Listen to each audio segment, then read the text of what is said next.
உங்களுக்கெல்லாம் தெரியும், நேற்று எங்களுடைய முன்னாள் மாநில தலைவர் அண்ணாமலை அவர்கள் மீது திமுகவினுடைய டிஆர் பாலு அவர்கள் தொடுத்த அவதூறு வழக்கு. இவங்கெல்லாம் என்ன பண்ணுவாங்கன்னா, ஊர் உலகத்துக்கு வந்து கருத்து சுதந்திரத்தை பற்றி பாடம் எடுப்பாங்க. ஆனால் எந்த ஒரு கருத்தையும் சகித்து கொள்ள மனம் இல்லாமல் அவதூறு வழக்குகளை தொடுத்து கொண்டே இருப்பார்கள். அதுலேயுமே விசிகா என்பது ஒரு விசித்திரமான கட்சி. நான் போன முறையே உங்கள்கிட்ட சொன்னேன், ஒரு விசித்திரமான கட்சி விசிகா. கடந்த வாரம் சென்னை உயர்நீதிமன்றத்திற்கு தலைமை நீதியரசர் மீது தாக்குதல் நடத்தப்பட்டதற்கு எதிராக போராடுவதற்காக வந்ததாக சொன்ன திருமாவளவன் அவர்கள் ஒரு வழக்கறிஞரை, அதுவும் டூ வீலரில் போன ஒரு வழக்கறிஞரை, ஒரு ஏங்க வண்டி இடிக்குது பார்த்து போகக்கூடாதான்னு கேட்ட ஒரே காரணத்துக்காக தன்னுடைய தொண்டர்களை இல்லை குண்டர்களை வைத்து அடித்திருக்கிறார். அது ஒரு மிகப்பெரிய ஒரு சோகம் என்று சொன்னால், உயிரை காப்பாற்றிக் கொள்வதற்காக பார் கவுன்சிலுக்கு உள்ள ஓடிய அந்த வழக்கறிஞர் ராஜீவ்காந்தி அவர்கள் விசிகா குண்டர்களால் துரத்தப்பட்டு பார் கவுன்சில் உள்ளேயே வைத்து கொலவரி தாக்குதல் நடத்தப்பட்டது. இதில் பார் கவுன்சில் இப்போ வரைக்கும் முறைப்படி புகார் அளிக்கலை. தமிழகம் முழுவதும் வழக்கறிஞர்கள் போராடி கொண்டிருக்கிறார்கள். பார் கவுன்சில் முறைப்படி டிஜிபிகிட்ட புகார் அளிக்கணும். பார் கவுன்சிலுடைய சிசிடிவி கேமரா ஃபூட்டேஜ் தமிழக காவல்துறையிடம் ஒப்படைக்கப்பட வேண்டும். பார் கவுன்சிலுங்கிறது டெக்னிக்கலாக ஹைகோர்ட் கேம்பஸ் அப்படிங்கிறதுனால ஹைகோர்ட் ரிஜிஸ்டர் முறைப்படி டிஜிபியிடம் புகார் அளிக்க வேண்டும். இந்த விஷயங்களை எல்லாம் வலியுறுத்தி குற்றவாளிகள் கைது செய்யப்பட வேண்டும்.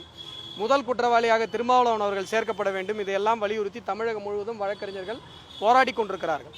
இன்றைக்கி தமிழக மக்களுக்கு என்ன பயம்னாங்க, ஒரு வழக்கறிஞரை நீதிமன்ற வளாகத்திலே பார் கவுன்சில் உள்ளே வைத்து விசிகாவினர் தாக்குகிறார்கள் என்று சொன்னால் தமிழகத்தில் சட்டம் ஒழுங்கு செத்து விட்டது என்பதுதான் பொருள்.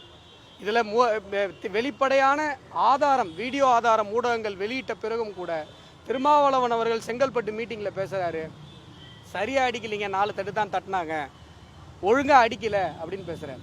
அதில் இன்னொரு விஷயம் நீங்கள் நல்லா கவனிக்கணும். திருமாவளவன் அவர்கள் பேசுகிற விஷயத்தில் முறைச்சி பார்த்ததுக்கு தான் அடித்தோம், என்ன ஜாதின்னு தெரிஞ்சுக்கிட்டு அடிக்கலைங்கிறார். அப்போ என்ன அர்த்தம்? என்ன ஜாதின்னு தெரிஞ்சுக்கிட்டும் விசிகாவினர் அடிப்பாங்க அப்படிங்கிறது அதோடைய அர்த்தமா? இவர் என்ன சொல்ல வரார்? யார் அவங்ககிட்ட கேட்டா, சார் என்ன ஜாதின்னு தெரிஞ்சுட்டு அடிச்சிங்களா, என்ன ஜாதின்னு தெரிஞ்சிக்காமல் அடிச்சிங்களான்னு திருமாவளவன் அவர்கள்ட்ட யார் கேட்டாங்க? ஆனால் அவர் சொல்கிறார், முறைச்சி பார்த்ததுக்கு தான் அடித்தோம், என்ன ஜாதின்னு தெரிஞ்சுட்டு அடிக்கலை. இதைவிட மோசமான ஒரு வன்முறையை தூண்டுகிற ஒரு மோசமான போக்கு இருக்க முடியுமா? இதே விடுதலை சிறுத்தைகள் கட்சியை சார்ந்தவர்கள் டிஜிபி அலுவலகம் முன்பாக ஏர்போர்ட் மூர்த்தியை 4 பேர் சூழ்ந்து கொண்டு அடித்தாங்க. அவர் தன்னுடைய உயிரை பாதுகாத்துக் கொள்வதற்காக திரும்ப தாக்குதல் நடத்தினார். உடனே பின்னங்கால் பிடரில் ஈடுபட ரோட்டில் விழுந்து ஓடினாங்க. அந்த காட்சியை நீங்கள் பார்த்துருப்பீங்க. ஆனால் ஏர்போர்ட் மூர்த்தியை தாக்கியவர்கள் மீது எந்த வழக்கும் இல்லை. பாதிக்கப்பட்ட ஏர்போர்ட் மூர்த்தி அவர்கள் மீது குண்டர் சட்டம் போடப்பட்டிருக்கிறது. அப்போது திராவிட மாடல் அரசு தமிழக மக்களுக்கு என்ன செய்தி சொல்லுகிறது? விசிகாக்காரன் அடித்தாங்கன்னா நீங்கள் அடி வாங்கிட்டு போயிடணும். அதுலேயும் வீடியோ இருந்ததுன்னா தப்பிச்சிங்க, வீடியோ இல்லைன்னா உங்கள் மேலே வழக்கு போடுவோம். இது என்ன மாதிரியான ஒரு காட்டாச்சு? இங்கே திருமாவளவன் அவர்களை பார்த்து நாம் கேட்குற ஒரு கேள்வி, அண்ணல் அம்பேத்கர் கொடுத்துருக்கிற அடிப்படை உரிமைகள், equality, life and personal liberty, உங்களால் அடிபட்டு மிதிப்பட்ட வழக்கறிஞர் ராஜீவ்காந்தி அவர்களுக்கு இருக்கிறதா இல்லையா? இதுதான் முக்கியமான கேள்வி. நீங்கள் பட்டியல் சமூக பெருமக்களை யோசித்து பார்க்க வேண்டும். அண்ணல் அவர்களுடைய கருத்தியல் என்ன, திருமாவளவர்களுடைய கருத்தியல் என்ன? ஏன் சார் 30 லட்ச ரூபா கார் இருக்குன்றதுக்காக டூ வீலரில் போகிறோன்னா நீங்கள் இடிப்பீங்க, திரும்பி ஏன் இடிச்சிங்கன்னு கேட்டால் தூக்கி போட்டு அடிப்பீங்க அப்படின்னு சொன்னால், இதுதான் அண்ணல் அம்பேத்கர் கொண்டு வர நினைச்ச ஈக்குவாலிட்டியா? கற்பி புரட்சி செய் ஒன்று சேர் போராடுன்னு சொன்னார் அண்ணல் அம்பேத்கர். கற்பின்னார், எஜுகேட்டுன்னார். இவர் என்ன சொல்கிறாரு? அடங்க மறுங்கிறார். அவர் புரட்சி செய்யினார். இவர் என்ன சொல்கிறாரு? அத்துமீறுங்கிறார். அத்துமீறினா என்ன? அண்ணல் கொடுத்த கான்ஸ்டியூஷனை அத்துமீறணுமா? இதுதான் திருமாவளவன் அவர்கள் பட்டியல் சமூக பெருமக்களுக்கு போதிக்கிற போதனையா? செங்கல்பட்டு கூட்டத்தில் பேசினார்ல, அது எதுக்காக நடந்த கூட்டம்னு உங்களுக்கு தெரியுமா? கொலை முயற்சி இந்த மாதிரியான குற்ற வழக்குகளில் குண்டர் சட்டங்களுக்கு சென்றவர்களுக்கு 10,000 ரூபாய் பாராட்டு பத்திரம். அந்த விழாவில் தான் திருமாவளவன் இதை பேசுகிறார். இப்போ பட்டியல் சமூக பெருமக்கள் யோசித்து பார்க்க வேண்டும். இது மாதிரியான தலைவர்களை புறக்கணிக்க வேண்டும். பட்டியல் சமூகத்திலே நிறைய நல்ல தலைவர்கள் இருக்காங்க தமிழகத்தில். பூவை ஜெகன்மூர்த்தி இருக்கிறாரு, ஏர்போர்ட் மூர்த்தி இருக்கிறாரு. இவர்கள் எல்லாம் இன்னைக்கு பட்டியல் சமூக மாணவர்கள் படிக்கிறாங்கன்னு சொன்னால் கவர்மெண்ட் கட்டுது சார் ஃபீஸு, நீங்கள் படிக்காதீங்க போய் கேஸ் வாங்குங்கன்னு சொல்லி வழி நடத்துறீங்க. இதை விட ஒரு மோசமான நீங்கள் வன்முறைப்படுத்தி ஒரு குறிப்பிட்ட சமூகத்தை வன்முறைப்படுத்தி வன்முறையை அடையாளமாக காட்டி பொது சமூகத்திலிருந்து அவர்களை பிரிக்கிற ஒரு வேலையை பார்க்குறீங்க.